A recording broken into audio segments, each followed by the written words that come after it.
Hello friends, welcome back to my channel. Please मेरे video को like कीजिए और चैनल को सब्सक्राइब कीजिए। और हाँ, प्लीज़ वीडियो को ना एंड तक देखिए। Our blooming youth episode 1 explain करूँगी हिंदी में। प्लीज़ मेरे वीडियो को एंड तक देखिए। एपिसोड की स्टार्टिंग में हम देख रहे हैं कि क्राउन प्रिंस जंगल में आया है शिकार करने, और वो तीर लेके ऐसे खड़ा है और पीछे से ना कोई इसी को अटैक कर देता है। तो वहाँ पे ना वो शॉक हो जाता है और उसके बाद ना वो नींद से उठ जाता है और ये एक बुरा सपना होता है। तब अपने राइट हैंड पे ना वो देखता है, वो राइट हैंड उसका काम नहीं कर रहा है। फिर नेक्स्ट हम देख रहे हैं कि और फिर क्राउन प्रिंस के जो नौकर होते हैं ना, वो उसे बुलाते हैं। तो वो कहता है कि अंदर आ जाओ। फिर उसको ना अच्छे से तैयार करते हैं।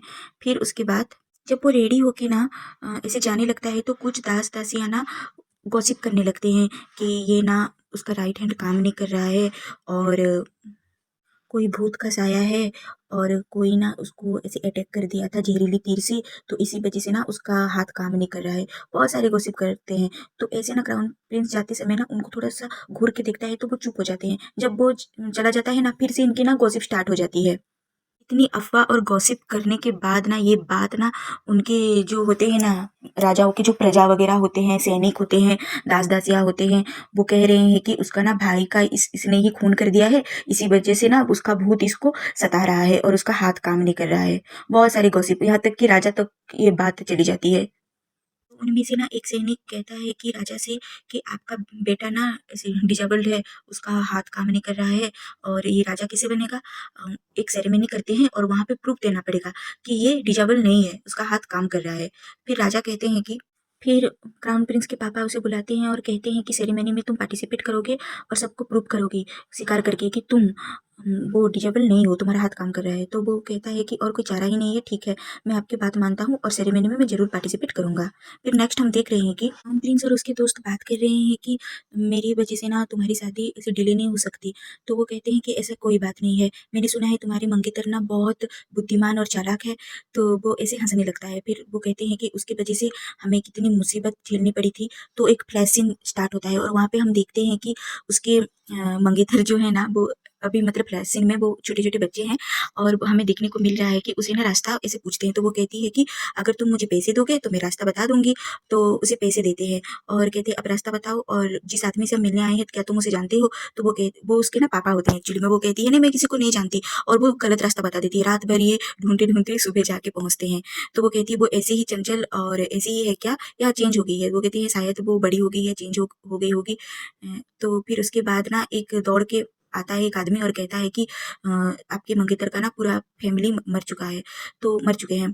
तो वो कहते हैं कि मेरी मंगेतर कैसी है? वो किसी के साथ उसका अफेयर था, तो वो उसी ने मिलके ही आपके पूरे फैमिली को उसने ज़हर दे के मार डाला। मुझे ये बात पे यकीन नहीं हो रहा। तो वो कहते हैं कि क्राउन प्रिंस तुम खुद चले जाके देखो ना एक्चुअल में क्या हुआ है।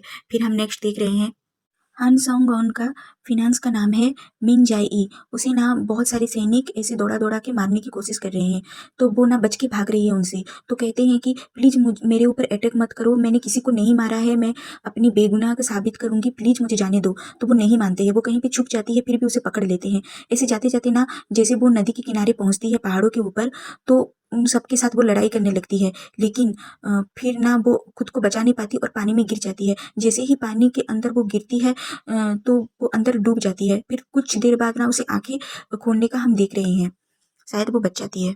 फिर हांग सॉन्ग ना उसके गाँव आता है, तो उसके माता-पिता से वो बात करता है, तो उसकी ऐसी मम्मी कहती है कि अरे शर्मिंदा कर दी इस लड़की ने, तुम्हारी मंगेतर है फिर भी उसने कैसे कैसे काम किया, अपने प्रेमी के साथ मिलके सबको मार डाला। तो वो कहता है कि अफ़वाह है, मैं विश्वास नहीं करता हूँ। तो वो कहता है वो तुम्हें विश्वास करना पड़ेगा, क्योंकि सबने अपनी आँखों से देखा है। फिर वो बहुत गुस्सा हो जाता है और चीज़ें ना तोड़-फोड़ करने लगता है। फिर नेक्स्ट सीन में हम देख रहे हैं कि क्राउन प्रिंस ऐसे नहा रहे हैं और ना कुछ सोच रहे हैं। फिर हमें देखने को मिल रहा है फ्लैशबैक सीन। वहाँ पे ना वो सो रहे हैं और एक खत उड़ के आता है, और वहाँ पे लिखा हुआ होता है कि मैं एक भूत हूँ और मैं ये वान के लिए ये खत लिखा हूँ, और उस पे लिखा हुआ होता है कि तुम ना अपने भाई का ऐसे खून किए हो और तुम खून करने के बाद ये सोच रहे हो कि तुम आराम की ज़िंदगी जियोगे, कभी नहीं। तुम्हारे बीवी बच्चे भी नहीं होंगे और तुम पागल की तरह जियोगे और तुम पागल होके ही मर जाओगे। तुम्हारे हाथ-पैर कभी काम नहीं करेंगे। तुम राजा होगे लेकिन तुम्हारे कदम कभी भी आगे नहीं बढ़ेंगे और तुम्हारे हाथों में तुम कुछ काम नहीं कर पाओगे। फिर उसके बाद हम देखते हैं कि वो नहा के ये सारी बातें 3 साल पहले की ही सोच रहे हैं। फिर नेक्स्ट हम देख रहे हैं कि नेक्स्ट सीन में हम देख रहे हैं कि जो राइट काउंसलर होता है, एक आदमी जो वो मिलने आया है क्राउन प्रिंस की स्टेप मॉम और उसके स्टेप ब्रदर को। तो वहाँ पे वो बैठ के बात कर रहे हैं। तो वो कहता है कि उसको उसको ना जो उसके स्टेप ब्रदर होता है उसको जाने को कहता है। फिर इन दोनों में बात होती है।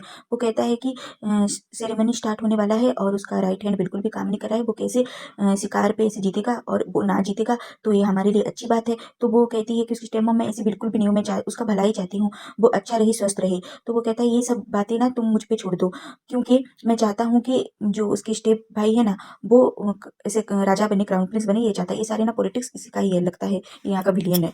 फिर नेक्स्ट सीन में हम देख रहे हैं कार्ड आके कहता है क्राउन प्रिंस को कि आपने जो तोहफा भेजा था कि एक सैनिक के हाथ में मिंजाई के घर, वो रास्ते में मारा गया है। तो क्राउन प्रिंस कहता है कि उसका डेड बॉडी मुझे चाहिए, मैं देखना चाहता हूँ।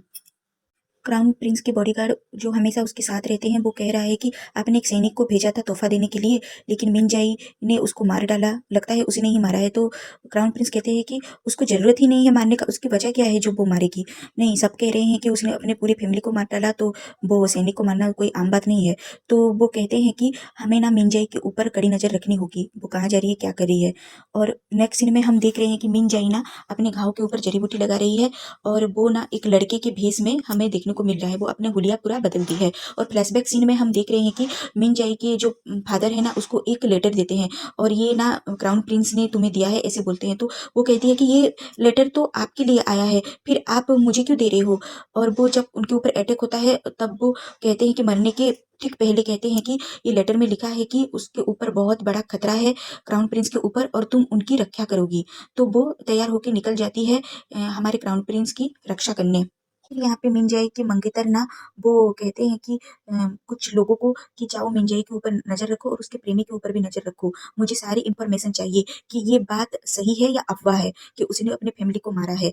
और वो अपने आप सोच रहा है कि शायद ये अफ़वाह हो, सच ना हो।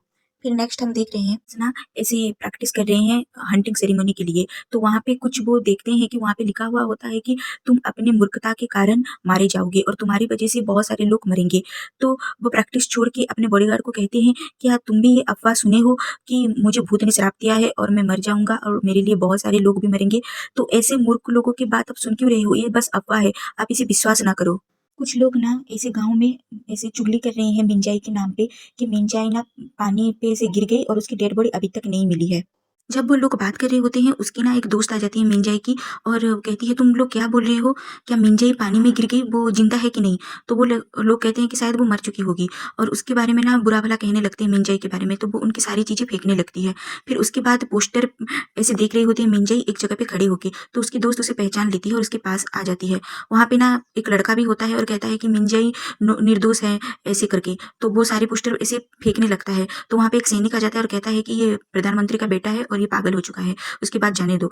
फिर उसकी दोस्त ना उसे ले जाती है अपने घर और दोनों बात करने लगते हैं और कहते हैं कि चलो हम यहाँ से कहीं दूर चले जाते हैं, तो तुम्हें ना यहाँ पे रहना सेफ नहीं है। तो वो कहती है नहीं, मैं नहीं जा सकती, मैं रक्षा करूंगी हमारे क्राउन प्रिंस की और मैं उनसे मिलना बहुत जरूरी है। तो वो बात मानती ही नहीं। तो उसके गले के ऊपर ना वो ऐसे चाकू रख देती है और कहती है कि तुम्हें मानना ही होगा और मैं जा रही हूँ। तो वो जाते समय एक सैनिक को कहती है कि पूरे बात का जांच करो और मुझे तुम सारी इन्फॉर्मेशन देना कि आखिर इनके सारे पीछे कौन है और क्राउन प्रिंस के ऊपर खतरा है, उनको भी बचाना बहुत जरूरी है और उनको मैं मिलने जा रही हूँ।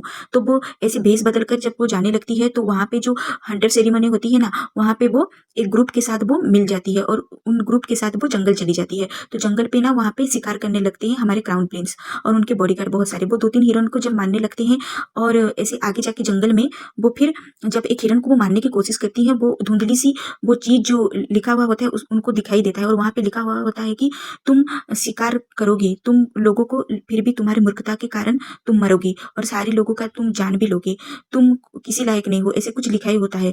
तो वो पढ़ते हैं और उनकी राइट हैंड ना ऐसे काँपने लगती है। लगती है। और वहाँ पे एक चीज़ लिखा हुआ होता है उस पत्र में कि तुम्हारा असली दोस्त, तुम्हारा सबसे नज़दीकी दोस्त तुम्हारे पीठ के पीछे छुरा भोंकेगा और तुम्हें जान से मारने की कोशिश करेगा। तो सच में वो उनके पीठ के पीछे ना उनके सबसे खास दोस्त वो उनके पीछे खड़ा है और धनुष और तीर लेके खड़ा है और उन्हें मारने की कोशिश कर रहा है। ये सारी चीज़ मिनजाई उनको फॉलो करते ही उनको देखती है। और यहाँ पे एपिसोड 1 खत्म होता है। मिलते हैं नेक्स्ट एपिसोड में।